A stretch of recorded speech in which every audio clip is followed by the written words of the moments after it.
Hey friend, welcome to the Mamahood After Trauma podcast. I'm your host, Emily Cleghorn.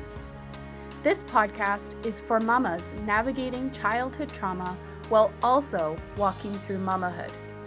I'm so excited that you've decided to take some time out of your day to join me and tune in. I hope you find this podcast uplifting and empowering. Let's get to it.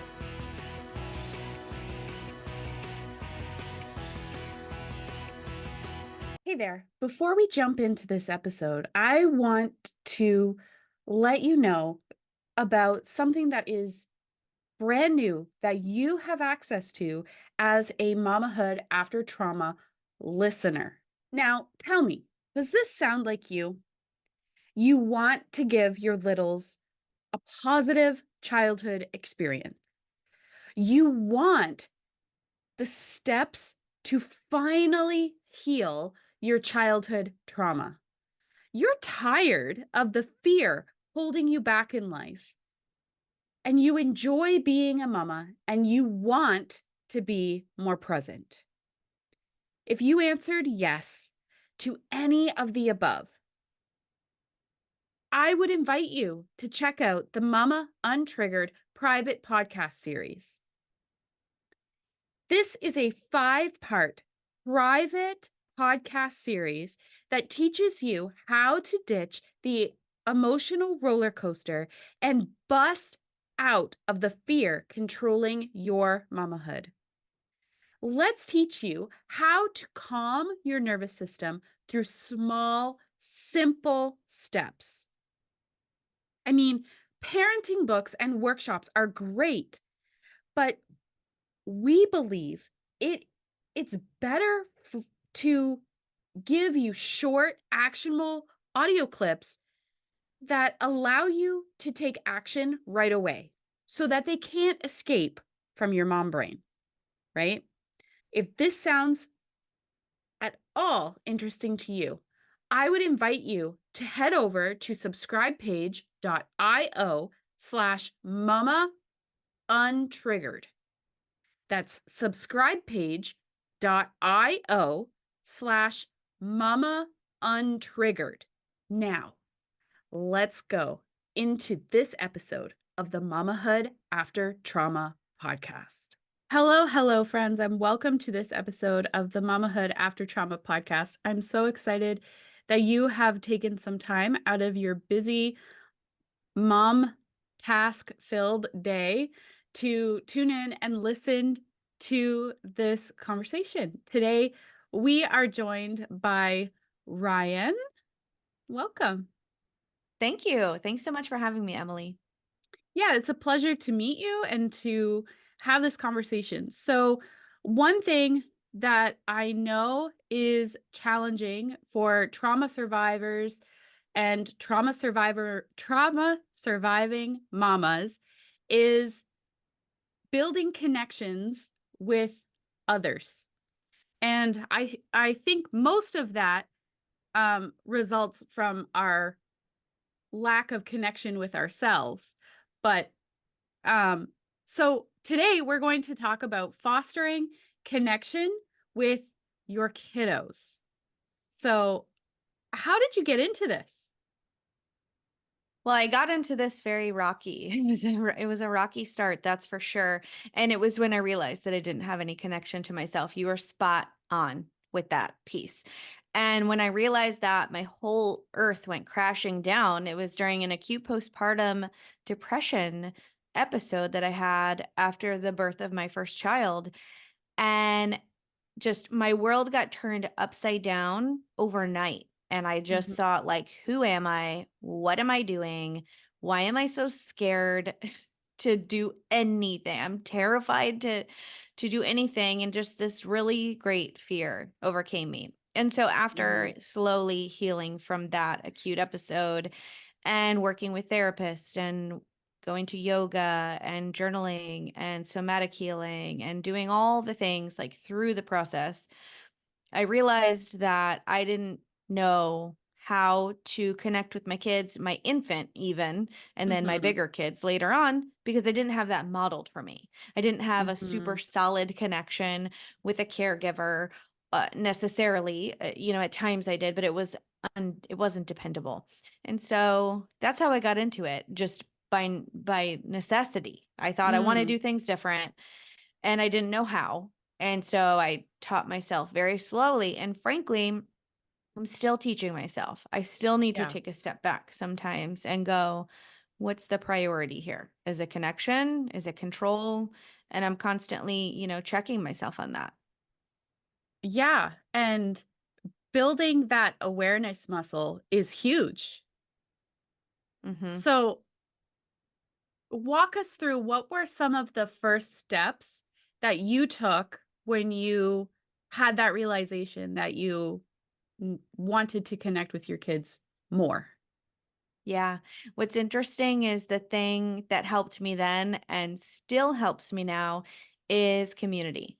And Yes. locally, I found a support group. It was a spiritual group we have a Kabbalah center here nearby, and they were doing a mommy and me group. And a friend of a friend said, "Hey, like, come check it out." And that was so helpful because everybody was talking about how dang hard it is to be a mother. And I thought, thank God, it's not just me. So Mhm. hearing that experience of others like really took the weight off my shoulders because I thought it can't be this hard for everybody. And it is because really we all have trauma, big T trauma, Yep. little T trauma. Some of us know it, some of us don't. I'm Mhm. imagining the people here with us today know, they have an idea, right?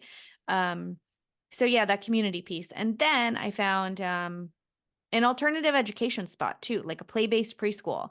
Mhm. And that really started the process of unlearning what a traditional education paradigm looks like. And I Mhm. think for many of us, we were taught starting as young as like preschool age, so 2, 3, 4, that we are to listen to our authoritarian figures, our parents, teachers, Mhm. coaches, administrators, and not question them and never felt right for me. And so I learned this model of mutual respect. And this isn't letting Mhm. your kids do whatever they want. It's not letting your kids, take disrespectful behaviors towards you or other people in the family, but it is certainly having Socratic discussions, so to speak, and, valuing their opinions and Mhm. their feelings and what they need and what they want. Yeah, I love that. I've taken a similar path with my kids of mutual respect and listening to their words, not just them listening to me or their dad, and building that respect rather than a fear-based relationship where Yep. I have to listen to mom because she said this, and if I don't, I'm gonna be in trouble. Yep. So, how can how can someone get started? So, you mentioned the community piece and building, learning the alternative education model and the mutual respect. What are some steps that someone can take to get them started? Yeah, so it's such a nuanced thing because I noticed that we all have such different experiences, right? So Mhm. my experience isn't the exact same as yours and the exact same as anyone else's, but I've found for myself, really what's coming to me right now is learning to be in your own body, like Yes. feeling your feet on the ground, Mhm. feeling your bottom in the chair, like feeling your hands, like feeling yourself here now. Because what we do many times in traumatic situations is we learn to dissociate. And thank Mhm. God for that because it was a coping mechanism, it was a survival strategy, and it got us through. Amen. Like here we are, right? And so now we learn to come back to our bodies, come back to the discomfort. I can't Mhm. tell you how many times I've been in the closet, in the bathroom, on my ground, shaking, crying, raging to get that emotion out. And so many times we learn these coping mechanisms that are maladaptive. So drinking, Netflixing, social mediaing, tuning out, dissociating, and the whole idea is like, come back into your body. So just try it right now. Like, be in your body, feel your feet, feel your hands. Like, what are you feeling? And then that leads to, guess what? We have to feel the stuff that hurts. And that really Mhm. sucks. But I promise you, you can survive this. I promise. And of course, along the way, you have teachers and guides and therapists and people to guide you. I think everybody Yeah. has to have one good teacher. And even if that is like your yoga teacher that you go to the class weekly, great. If it's the little old lady down the street that bakes like chocolate chip cookies and she reminds you of your grandma, great. But like, have somebody who you look up to who's kind of like a mama figure to you. Like, the Yeah. mamas need a mama. And if we didn't have that mama, some of us, whether because absence, emotionally or physical absence or whatever, Mhm. we can find that teacher, that guide, that mentor. So be on the lookout for that person, because I think that person exists for everybody. And as the old Yes. adage goes, when the student is ready, the teacher will appear, and you'll know when it's her or him. So keep your eye out for that. Yeah, I love those tips. Learning how to be present in your body is also really important in I've kind of made up this word, getting untriggered. Learning how to be present in your body. And I can assure you, friends, that on the other side of those unpleasant feelings that you've been repressing is relief. Yep. On the other side is relief. You just have to face the initial grief or anger or whatever it is and get through that. And then there's relief. Right. Right. I think the step that some of us forget and that I still forget sometimes is the letting go piece. I'm Yeah. so married to my story of being this abandoned girl and this abused da, da, da, and this da, da, da, da, and we hang on to this story of this like victim, and perhaps we were victimized, yes. And then moving it beyond that, at some point, that old story no longer serves, and there has to be an untethering, a letting go, a Yes. loosening, an expansion around it. Like, you have to like leave it in the past.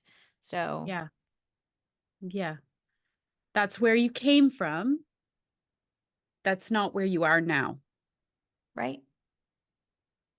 Yep, And it's for me, it's been reclaiming my power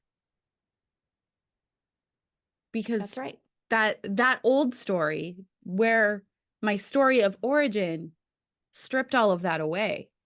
And I'm sure that's the experience of many trauma survivors, if not every single one, is that origin story or that traumatic event that happened stripped your personal power away.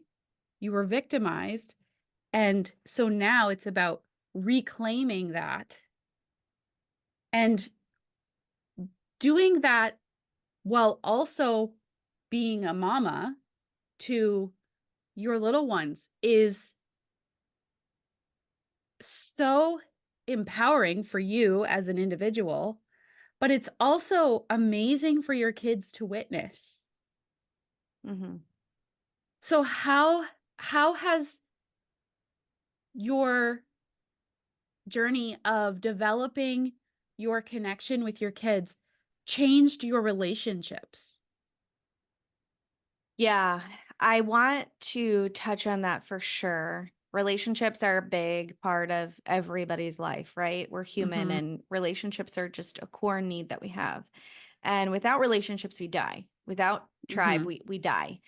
Um, and I do want to circle back around to the feeling of powerlessness or the feeling of being empowered, on the Yeah. contrast. And I think it was Marianne Williamson who said, our greatest fear is not that we're worthless. I don't know, it might not be the exact word, but our greatest fear is not that we're worthless, but our greatest fear is that we're powerful beyond measure. Oh, And so, she hit it right I on the mean, head. right on the head, right on the head, because the truth is that each one of us has within us what we need to heal. We're Mm. already whole, even when we feel broken. We are whole, we are good, we are beautiful, we are here, right? And so just to think about that for a minute and to have our kids see us just, working through our stuff and being super honest and gosh, mom is like having a really hard day. God, I'm so sad today. Or, oh, I'm just so angry. And, it has Mhm. nothing to do with you and all these different things, which really does kind of segue into the way that all the relationships have changed, based Mhm. on the connection with my kids. I think it's like I started for my kids and I'm like staying the course for everybody else. Mhm. Like the kids are like the easy ones not the easy ones. My relationships with my children aren't necessarily easy. I've got 3 different children, 3 sets of needs, 3 different temperaments. They're all vastly different for Mhm. those moms of multiples, like, you know. And it's I just want it more for my kids and I. Like Yeah. I want it for them. I want it for me. It's like such a part of this intergenerational healing. And then the Mhm. harder relationships are those ones, maybe somebody resonates with this, but those ones that were from your family of origin who maybe don't Mhm. understand this journey that you're on still. Mhm. And those relationships for me are the trickiest. My uh, partnership, my marriage with my husband can be really hard because, you know, that's another relationship that's here Mhm. to put all the stuff in your face that you never got to heal as a kid. And so you're going to Mhm. get different triggers and different things that come up in those relationships that are so key to look at. And it's so much easier to brush them under the rug. Like, trust me, I like wish I had my broom to just like sweep it under. And sometimes I do, because sometimes it's only like one thing at a time here. Mhm. Um, but yeah, I think relationships are the maybe the most important thing in a person's life. So Yeah. it's crucial that we look at them and that we take ownership of our part in it too. Like, oh, my husband's sock is on the ground. Instead of me going, oh my gosh, what a jerk he is, it's Mhm. like, wait a minute. Okay, there's a sock on the ground. I'm like tracking this to him being a jerk. Maybe we have some unfinished business. Maybe there was a comment that he said that bothered me and I never even was conscious of it. And I need to circle back around to that in my consciousness. And maybe it's just a sock on the floor and I want to control everybody around me so much because I feel safe when I can have perceived control over Mhm. everybody else in my house. So it's this whole relationship thing, ironically, is about just like looking in the mirror and saying, why is this bothering me? Where is this coming from? Why do I have this tremendous need to Mhm. control, coerce, manipulate, etc.? Yeah. Yeah. I can resonate with what you're saying about how relationships with people from your family of origin, as you've gone on this healing journey, can be extremely challenging. Um, like in the last 5 years, I personally have completely changed from the person I was when I was growing up, and my family doesn't know how to deal with that. And like night Yep. and day, like they don't know what to do. Yep. And Yep. so there's a level of compassion that I have to have because they're struggling to grasp a pencil. Like Yep. just give me That's a right. straw, Emily. Like That's right. Yeah, the crab in the bucket metaphor is perfect for that. Like Oh, when one yeah. crab climbs out and there's like a bucket full of, 20 crabs, let's call it. And one crab like finds his way to the top, the other ones pull him down. And that's similar to the reaction that we have as humans when we see somebody growing or changing. We want to think we know who people are. We want to think we have people pegged, even Mm, even those of us, maybe especially those of us who are on this healing journey, right? To think that we have other people pegged, even though they're not doing the healing work, like, it's an yeah. easy stone to throw. And still, like, it comes back to us. But yeah, it can be it's a fine dance, as I like to call it. Oh, yeah. Yeah, it is. How can our listeners connect with you further if they would like to do so? Yeah, the best way to find me is through my podcast, the Raising Wild Hearts podcast. I'm on Apple Music or no, Apple Podcasts and Spotify and Amazon Music and really wherever you listen to podcasts. That's the best way to keep track of me. And I talk about psychology, spirituality, motherhood, and the intersection where they all come together with a lot of education peppered in there because it's one of my core values. And so somehow the conversation always leads back to that for me. Awesome. Thank you so much for joining me today on the Mamahood After Trauma podcast. It was a pleasure speaking with you. Thanks for having me, Emily. Thank you so much for taking time out of your day to tune in to this episode of the Mamahood After Trauma podcast.